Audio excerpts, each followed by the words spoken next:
Karnaugh engine की क्या कार्य विधि। ठीक है, तो कार्य विधि को आप समझना। यहां पर ये कार्नो चक्र बना है। ये कार्नो चक्र का मतलब यही है कि इसमें दो जो हैं समतापी प्रक्रम होते हैं और जो दो हैं वो रुद्धोष्म प्रक्रम होते हैं। समतापी का मतलब देखो, यहां पर आप देखोगे तो क्या लिखा है T1, यहां भी क्या लिखा है T1। ताप बदला है क्या? नहीं बदला। तो ये ऊपर की लाइन किस प्रक्रम को बताती है? ये कैसा है? समतापी, और इसमें होता है प्रसार। ये क्या कहलाएगा? समतापी प्रसार। अब इसमें ताप बदल गया तो ये वाला जो भाग है ये किसको बताएगा? रुद्धोष्म प्रसार। ये किसको बता रहा है? रुद्धोष्म प्रसार। प्रसार का मतलब फैल रही है गैस। ठीक है, और यहां पर ये जो बता रहा है ये फिर से आ जाएगा समतापी संपीड़न। संपीड़न का मतलब क्या होता है? सिकुड़ना, आयतन का कम होना। ठीक है, और फिर ये क्या हो जाएगा? रुद्धोष्म संपीड़न। तो इसमें कितने चक्र हो गए यार? 4 चक्र। कौन कौन से? समतापी प्रसार, रुद्धोष्म प्रसार, समतापी संपीड़न, रुद्धोष्म संपीड़न। तो जो इसकी कार्य विधि है ये 4 चरणों में पूरी होती है। ठीक है, तो एक एक तरफ से देखते हैं। कार्य विधि में सबसे पहला भाग ले लेते हैं क्या? समतापी प्रसार। समतापी प्रसार। अब इसमें समझो समतापी प्रसार में क्या होता है। तो समतापी प्रसार में सबसे पहले हम क्या करेंगे कि ये जो हमारे पास बेलन है उसको हम किसके ऊपर रखेंगे? स्रोत के ऊपर। यहाँ पर ये सुचालक लिखा है, ये भी सुचालक है, माने यहाँ भी ये कोई धातु का बना होगा, ये भी धातु का बना होगा। दोनों को इसके ऊपर रख देंगे तो गर्मी इसमें जाएगी कि ना जाएगी? है ना। मान लो इस बेलन को इसके ऊपर ले जा करके हम ऐसा रख दिए, ये जो बेलन रखा था, तो इसकी गर्मी इसमें चली जाएगी। जब गर्मी जाएगी तो इसकी गैस क्या होगी? फैलेगी, प्रसार होगा। जब प्रसार होगा तो पिस्टन कहाँ जाएगा? ऊपर। ऊपर जाएगा तो इंजन का चक्का घुमाएगा, तो उसमें क्या हो गया? कार्य हो गया। ठीक, तो समतापी प्रसार में क्या लिखेंगे? समतापी प्रसार में लिखेंगे कि बेलन के आधार को स्रोत के ऊपर रखते हैं जिससे ये ऊष्मा लेता है और फिर गैस में क्या होता है? प्रसार होता है। हाँ, जिससे यह क्या करता है? कार्य करता। बस इतना चीज लिखना है। बोलोगे समतापी प्रसार में क्या लिखोगे? बोलो फिर से। हाँ, बेलन के आधार को हाँ स्रोत के ऊपर रखते हैं तो यह स्रोत से ऊष्मा लेता है जिससे गैस में प्रसार होता है और यह कार्य करता है। ठीक है, इतना लिखेंगे। तो कितना कार्य करेगा? तो हम लोग कल जो है 3 सूत्र निकाले थे। समदाबी प्रक्रम का निकाले थे, समतापी प्रक्रम का निकाले थे और रुद्धोष्म प्रक्रम का निकाले थे। तो समतापी प्रक्रम का सूत्र देखोगे तो उसमें देखोगे कि क्या लिखा हुआ है।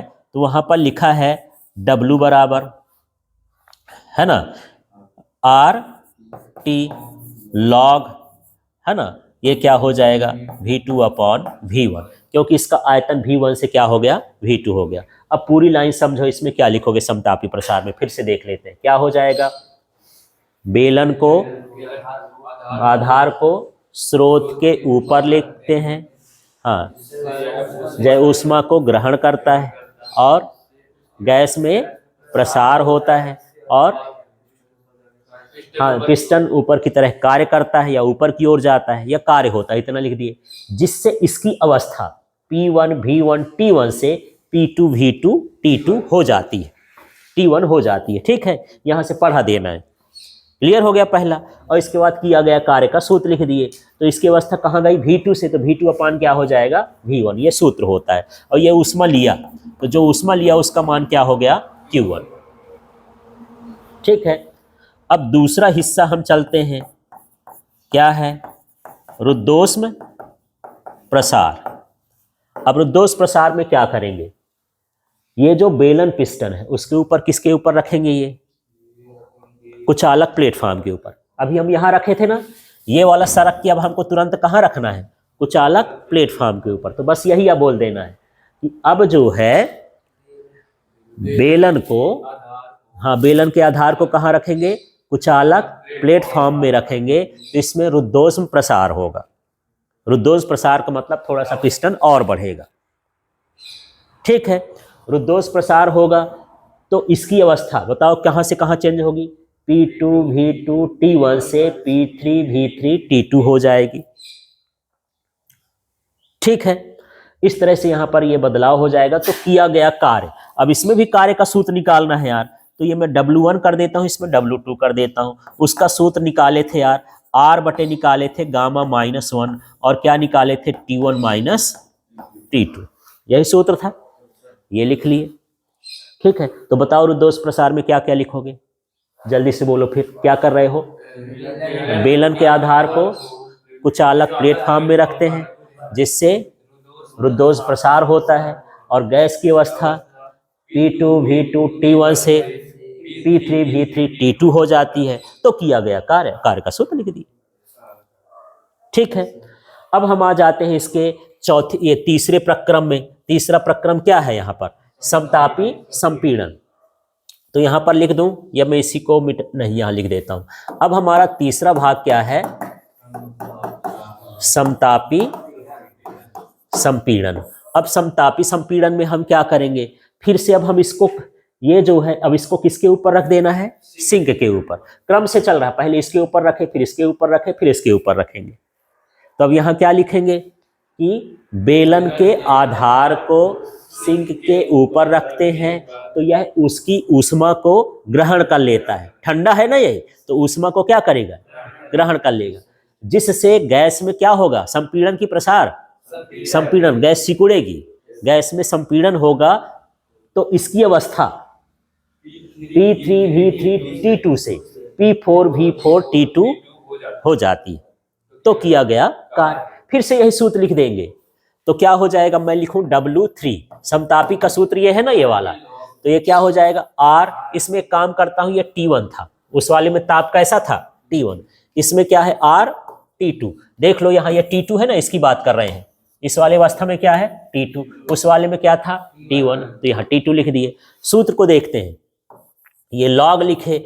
अब यहाँ पर ये V1 से किस में बदला था? V2 में, और ये किससे बदल रहा है? V3 से V4 में, तो यहाँ V4 अपॉन क्या हो जाएगा? V3। तो यहाँ पर लॉग V4 अपॉन क्या हो गया? V3। ये तीसरा कार्य हो गया। ठीक है, तो अब शब्द बनाओ, फिर से क्या लिखोगे? बेलन के आधार को सिंक के ऊपर रखते हैं तो यह इस ऊष्मा ले लेता है, सिंक ऊष्मा को क्या करता है? ले लेता है, जिससे गैस में क्या होता है? संपीड़न होता है और उसकी अवस्था P3 V3 T2 से P4 V4 T2 हो जाती है। तो किया गया कार्य, और इस तरह से ये लिख दिए। ठीक है, अब हमारा चौथा जो होता है, चौथा चक्र, वो क्या चलेगा? रुद्धोष में संपीड़न। अब ये हो जाएगा W4। अब रुद्धोष संपीड़न में फिर से वही लिख देना है। अब इसको फिर से कुचालक इसी में ला के रखना है। हाँ, अभी इसको कहाँ ले, एक बार फर्स्ट वाले में कहाँ रखे थे? इसमें स्रोत के ऊपर। फिर दूसरे वाले में किसके रखे थे? कुचालक के ऊपर। तीसरे वाले में किस में रख दिए थे? सिंक के ऊपर। और चौथे वाले में फिर से कहाँ पर रख देना है? कुचालक के ऊपर।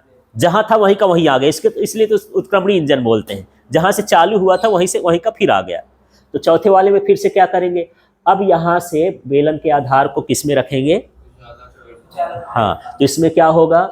रुद्धोष में संपीड़न होगा और गैस की अवस्था P4 V4 T2 से P1 V1 T1 हो जाएगी। तो किया गया कार्य। और कार्य के लिए फिर से यही लिख देंगे W4। ये जो सूत्र है देखो क्या लिखा है? R, फिर क्या लिखा है? गामा -1। और इसमें भी वही ताप है, इसमें T1 T2 है, तो वही हो जाएगा क्या? T1 minus T2। इस तरह से ये इसकी कार्यविधि हो जाएगी। फिर हमको बाद में दक्षता भी निकालना है, बाद में देखेंगे। ठीक है।